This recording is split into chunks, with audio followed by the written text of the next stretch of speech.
Taped live in front of a studio audience inside the Commoner, located inside Hotel Monaco. It's OG Cooking, a look at food, culture, and people with your host, Olga George. Hi, welcome to OG Cooking. I'm your host, Olga George. Today joining us is Ron Alvarado. He is the owner and founder of Novus Group, LLC.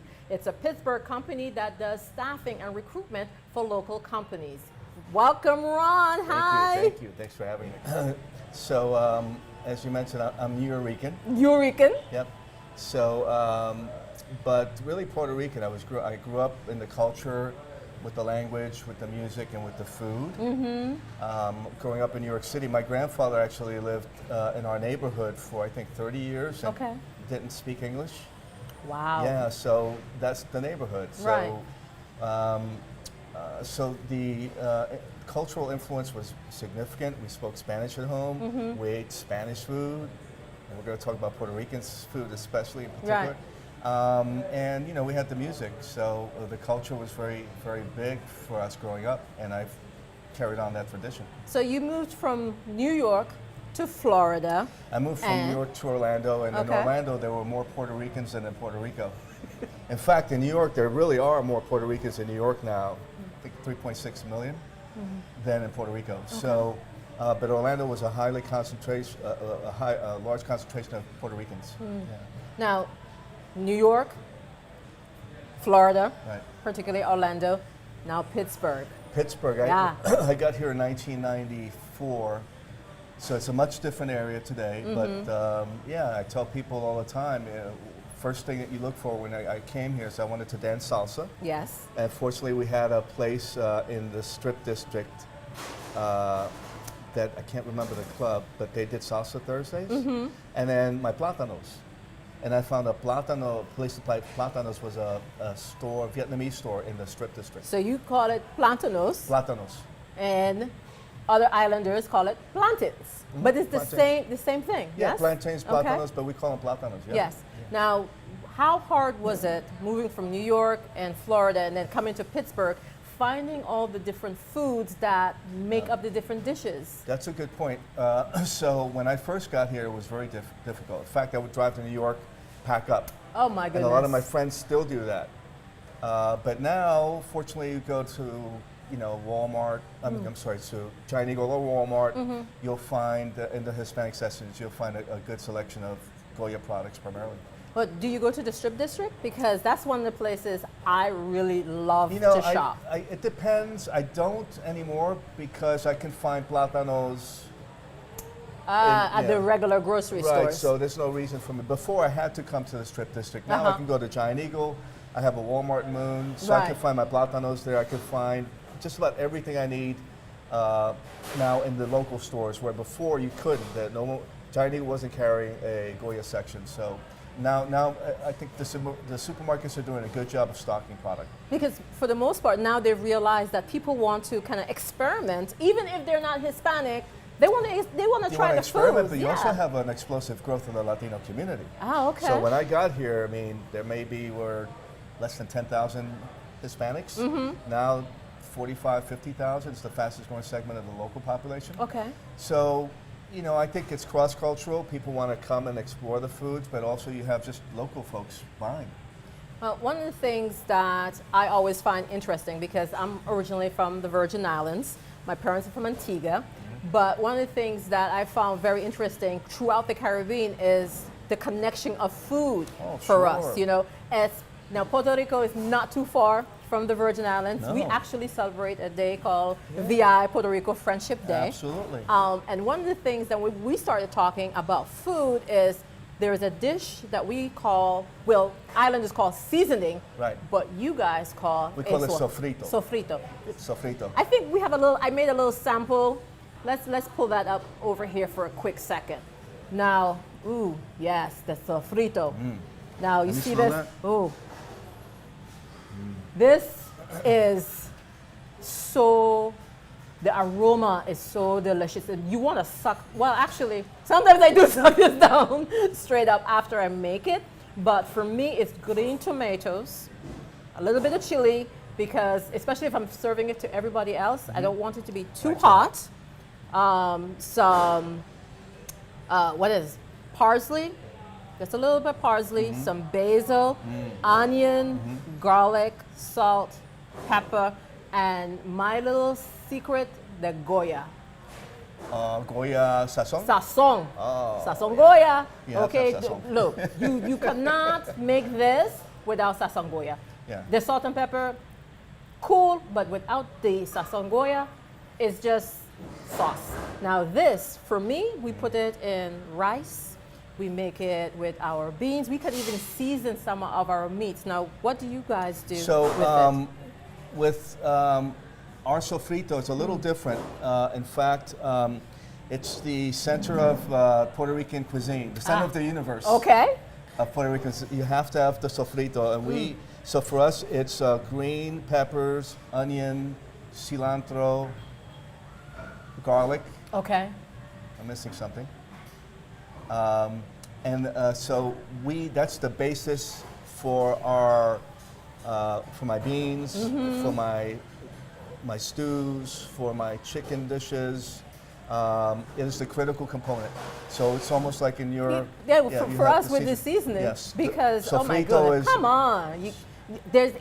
A lot of people just use seasonings of, either fresh or dried. Right. But for us, that blend, oh my goodness. We can't, I mean, for us, I'm not going to make a dish without sofrito. Sofrito, It's not going to work. See, and for me, and what I do, in fact, I make a lot of it, and then I put it in an ice cube container, freeze it, and then I take my cubes out. So if I'm making beans, I'll put 1 cube.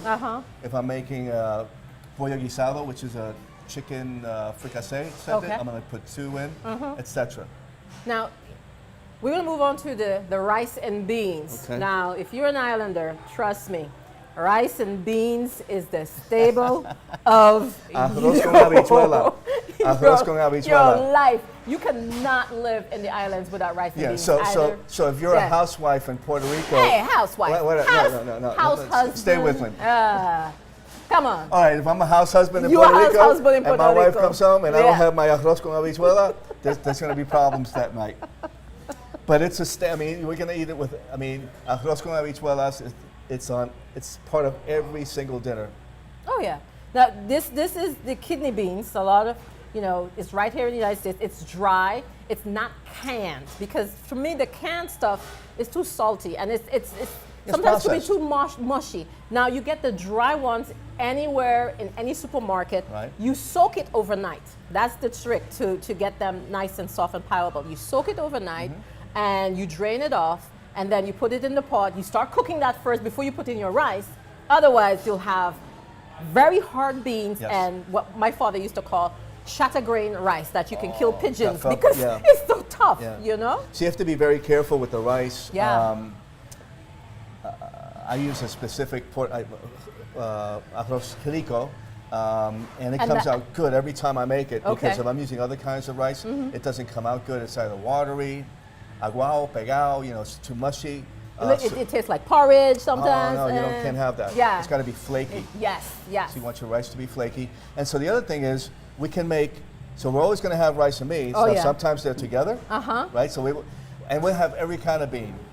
Red, pink, green, pigeon peas, garbanzos, pigeon peas, gandules. And we even do, so we'll have arroz con maíz, rice with corn. Yes. Arroz con salchicha, rice with sausage.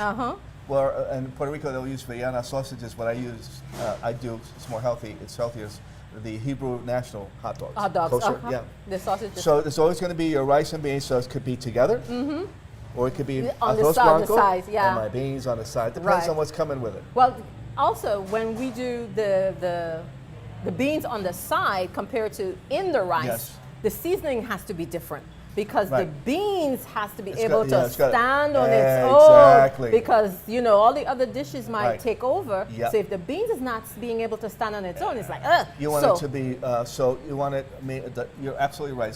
The thickness is important. You don't want it too watery, too soupy. the thickness, but the taste. That flavor's got to be there. You have to put some So garlic, some onion, yeah, a little I'll usually throw a piece of onion in. I'll usually, if I have a piece of garlic left over, I'll throw a piece of garlic in. I might throw a couple of pieces of cilantro. I might throw a potato.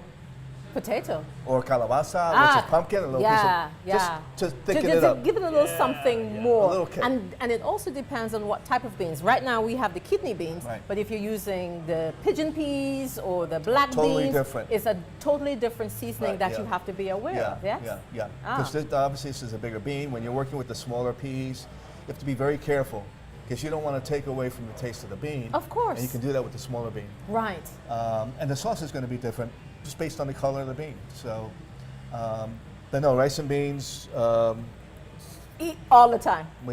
Just about every yeah. meal. And there's another thing that we do. What? I don't know if you guys do it. What would you? The plátanos? Oh, hold up. We're going to get to the plátanos. Okay. Let's talk about the rice, because one of the things that a lot of people don't understand with rice is that you have to start off with a little bit of water and then add in water, because I think what happens is that they put too much water to begin with, and then it comes soupy. And that's, so getting rice right is not an art that I've perfected. Using my new rice, I got it down. Oh. So my mother always said, once you get your rice, especially if, this is not just rice. Typically, I'm doing a mix. Yes. With the I rice could also and the make bean. rice with chicken, arroz con pollo. So once I get my rice in and it's cooked well, and I've stirred it and I got my seasoning all in and I can see the color, then I'm going to put my water in and I'm going to work my water, and it's basically about, quarter to half inch. Yeah. On top, let it boil, cover it, put it down to simmer, and then wait for it to cook. Well, see, my thing is I've always started off with a little bit of water first. Okay. Get the rice going, and as I'm stirring it up and looking at it, I add the water as necessary, but it's never cold water, it's always warm water. Okay. Because with the cold water, adding it to the pot, it drops down the heat. So when do you stop? How do you know to stop adding water? Because I'm lifting it up, and as I see it plump up and it's so cooked, even when it's cooking, I'm still stirring it. I don't leave it alone. I keep stirring it. You don't cover it? I do cover it, but you still have to come back and so look you're at it. Stirring and then adding water. And adding water, taking to look to see what degree it is. I'll have to try that. Yeah, because I've always worked the opposite way. And then that method I do if it's just the rice by itself. Now, if I'm adding meat or the beans or anything, then you add you put in more water, because you have to compensate for the chicken, the beef, the beans, and then you're looking at that as well. So, what I'm going to do now, we're going to talk about his plantones, and a dish that is so uniquely Puerto Rican, that is easy to make, so delicious that you do not want to miss it.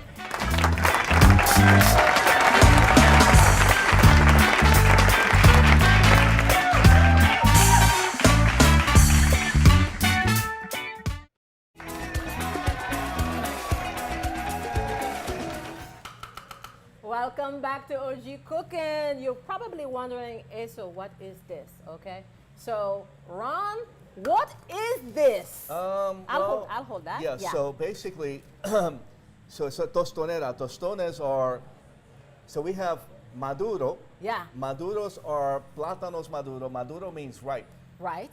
So when this ripens, it gets yellow and then black, and so this, when it's cut open and sliced, it's almost like a banana, but it's not a banana. It's a you fry it. Yep. So maduro is ripe. This is green. So this is tostones. Yes. Right. So it's gonna. These are the starches. So this is more like a French fry. So you slice this. Now this is a different tool here, because this has got an indentation here that you could actually basically make a mold in the tostón and fill it. The others come, I have one that does not have this, and basically what you do is you put the tostón in and you flatten it down. Yeah. Because what happens is, this is so it's not ripe, it's very hard. When you start frying this, if you don't smash it, it's gonna be uncooked. So you have to smash it at some point. So what you do is you slice it, you begin to fry it. Yeah. you pull it out, mash it, and replace it into the frying Now, pan. there is a dish that we use with the green, we call it green plantains. Yes. That you actually, when you flatten the plantains inside, Yes. you put actually, what is that called? Yeah, so in Puerto Rico, we call that mofongo. Mofongo. Yeah, it's a huge, so if you think about Puerto Rican traditional dishes, typical mofongo, pasteles, arroz con gandules. So what that is you're gonna take, maybe I'll use that kind, because this is gonna be too green. Maybe this one looks it's a little It's a little ripe. bit yellow, Yeah. yep. So I'm gonna use this, I'm gonna boil it, Okay. and then I'm gonna mash it. But when you boil it, it can't be too soft. Right, you wanna mash it and create your base around the inside. You take it out, and then you fill it with whatever, chicken, shrimp, meat, whatever kind of meat. Yep, so that's called mofongo. They fill it with anything. I'm not a big fan of mofongo. Why not? No, that's never got but I love my citrus. plátanos. So in other words, if you go to a Puerto Rican household, you're gonna have rice and beans. We talked about that. Yes. Your plátanos are gonna be there. Okay. Yeah. So for me, if there's no plátanos, it's not a traditional dish. It's just that added starch. My wife likes the green. My daughter likes the tostones. Yes. I love the maduros. So for Okay. me, the darker the better.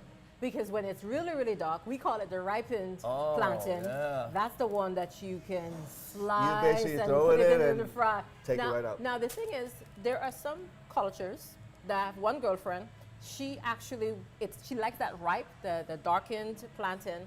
She fries it, but then she puts tomato sauce, green peppers, some onions, a little bit garlic, and kind of saute the plantains with it. Have you ever tasted anything I've like not, that? but so you go to some of the Brazilian places like the Fogo de Chao. Yeah. They'll serve plátanos that are the sweet plantains that are made baked, I believe. Yes. So it's different. One of the things that I do, one of my special dishes, it's not a complicated dish, but it's a time-consuming dish. It's called pastelón de plátano. Yeah. So think about a lasagna. Oh, Think about lasagna. Yes. And instead of pasta, you have sweet plátanos. Ooh, that sounds good. Unbelievable. Now, so to make that, you flatten out. Yeah, so basically, to make that dish, first of all, you're going to have to you can't find ripe plátanos here in Pittsburgh. And you can't find too green. Right, so it's all a timing thing. Yes. You got to buy a lot of plátanos to make that dish. So you'll have to have like a dozen plátanos, and the darker the better. You want it that green? I want it dark. I want it ripe. Oh, you want it ripe? Yes. Yes, okay. I want it ripe, but not too ripe. I don't need it too soft. And I'm going to slice it thin. Okay. And then so I'm going to do egg on the bottom. I'm going to do a layer of sliced thin fried plátanos. Oh, you fry them first? Yeah. Okay. And then I'm going to do like a picadillo. I don't know if you've had picadillo. It's a Cuban dish. It's like ground beef. Okay. Ground beef, tomato sauce, capers, olives, onions. So so that's your your meat. Yep, so I'll do my plátanos, my meat, layer of a little bit of ricotta, and then let's repeat again: plátanos, meat, layer of ricotta, another plátanos, and then egg on top, and bake it. And then bake it. So why use ricotta? My mother taught me. Okay. I So don't know. I didn't ask my mother. It tastes good. It tastes good. Yeah. So you don't mash it, you don't flatten it out or anything like that? No, you just let it bake, and it comes out. You know, you want to make sure you really do you butter the dish butter your before? side. Yeah. You want butter to make sure it. that it's going to come out. Now, when you say put the egg, so you scramble up a couple of eggs and Put 'em in the the bottom, bottom, and then you Then I start with working your it, plantain and then and I'm make the going to put layers. it. And my mother said, God rest her soul, she said that they don't hold it. It's like a eggs, binding. The egg's going to bind. Right, because I didn't hear anything about milk, because usually milk. some people put milk with their lasagna. No milk. You're saying no milk. No milk. No, because this is not going to be a traditional lasagna. Your thing is going to be very mushy. Yeah. Very soft. And this is going to be It's more hard. Okay. Yeah, so I want to serve it when I'm serving it. Be able to cut and you have could that figure, dimension. You can serve. I had a party that had 30 people, and it went. I had a tray, one tray, and you know, a small piece will go a long way. A long way. Yeah, because you have all those layers. Yeah. It's delicious. Now, you were telling me another dish that you use with the plantains. I'm not sure if it's the ripe or the not so ripe ones, that you use this and kind of smash in. Oh, so this is a what's trick. That was called? So this is a trick I got. So Ricky Clemente is Roberto Clemente's youngest son. Yes. His wife, he's a good friend of mine. His wife, Lorna, is one of the best Puerto Rican cooks. Yeah, she's like that with my mom. She's a great cook. And we were cooking at her house or mine, I forget. And she said, no, this is what you do with the plátanos. Okay. So remember, you have to smash them. You got to smash those plátanos, otherwise they're not going to cook, right? Right. And you can use a device like this. Again, typically the device doesn't have this to smash it. But what we do, what I used to do before, she told me actually, I said take 2 little plates and put them on 2 little, okay. But what she says is you take this is the pilon, the multifunctional Puerto Rican device. that looks like a I could a drink. pooter. I could do my sofrito. You can do sofrito, I could have my drinks in here, have a beer. But anyway, what you do is, if I'm frying my plátanos, I have my frying pan. Okay. I have my plátanos working here. I'll take this, and in the bottom, I'm going to put it in hot oil. So you get some oil on the bottom. And I'm going to put it on parchment paper or wax paper. Yep. So I'm going to get my oil. And then as I'm doing that, I'm also oiling and greasing the bottom. Okay. Right? So I'm going to take my plátano, put it on here, smash it, put it back in. Oh. So it's a little easier than this thing. Smashing it all and the I'm time. probably going to be using this in my dish anyway. Okay. Right? So this is part of my this is my setup. So I don't have to go look for that thing. But this is, and it works well. I mean, it's a much easier than using the smashers. Okay. And so you have your frying pan here. You got your paper here. You come in this way. It works really well. Well, after every meal, of course, ends with tea or coffee. Oh, well, we don't have tea in Puerto Rico. Okay. You see the little, we don't do tea in Puerto Rico. We do tea in where I'm from, St. Croix and Antigua, because my parents are a little British, because, Antigua was once owned by the British. Puerto Rico, however, they have fantastic coffee. So smell this. Smell this. Well, the whole, I think, restaurants actually in our section smell with that and this coffee. is a small bag. Yes. And this came from, I'm going to give a shout out to my dear friend, and his name is Ernesto Kobe Davila, and he's from Jayuya, Puerto Rico. Oh, Jayuya. Jayuya is one of the highest peaks on the island, and it's one of the most beautiful places I've ever seen in the world. Okay. The coffee, this coffee comes, it's from a hacienda, a coffee farm right next to his house. Oh, nice. So it's great coffee, and typically you're going to drink coffee 3 times a day. Okay. You're going to wake up to coffee, and as Gobi tells me, and I don't know if you're a coffee fan, think about this, and I don't know if it's because Gobi hypnotized me, but every day at about 3 o'clock, you want coffee. I start jonesing for my coffee. Okay.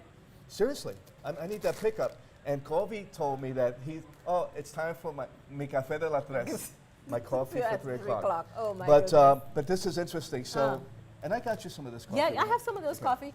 What I did with the coffee is I made coffee cake. Oh. But I know you like to drink it, and there's a this is the secret. Okay. This is called the magic sock. Oh. That's the magic sock. It's a little wind catcher. So again, this came from Colby. When I went to Colby's house for the first time, he used this. I came home, everything. I threw out everything. My automatic espresso maker, my Nutella, everything. All the espresso coffee machines and everything. All the plastic, everything went away. So when I make my coffee, here's how it's just easy. But this is how you have to do it. Okay. If you're gonna drink this coffee, anyone out there, if I ever bring you some coffee from Puerto Rico and you do it any way other than this. So I'm never going to bring you some coffee again. So the way I've been doing it, using my coffee machine, no. Okay. Well, you will have to give me a sock stand. Go ahead. This is called a colador. Colador, right? Yeah. Simple. Okay. And my mother used to use this when we were kids, and then I saw Kobe do it in Jayuya, and I'm like, I'm never going to make this coffee again without the sock. Okay. What I call a magic sock. So you boil your water. So I boil 1 cup of water to 1 tablespoon of coffee. So I typically do 1.5 cups of water, Okay. 1.5 tablespoons of coffee. I boil my coffee first.